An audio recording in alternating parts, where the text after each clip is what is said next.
சமூகத்தில் நிலவும் பாகுபாடுகளை ஒழிக்கும் விதமாக கடைபிடிக்கப்படும் பூஜ்ய பாகுபாடு தினத்தை ஒட்டி எஸ்ஆர்எம் கல்லூரி சார்பில் ஓவிய போட்டி நடைபெற்றது.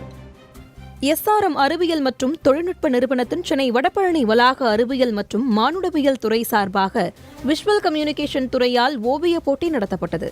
சமூகத்தில் நிலவும் இன ரீதியான பாகுபாடுகளை ஒழிக்கும் விதமாக பூஜ்ய பாகுபாடு நாள் ஒவ்வொரு ஆண்டும் மார்ச் 1ஆம் தேதி கடைபிடிக்கப்படுகிறது.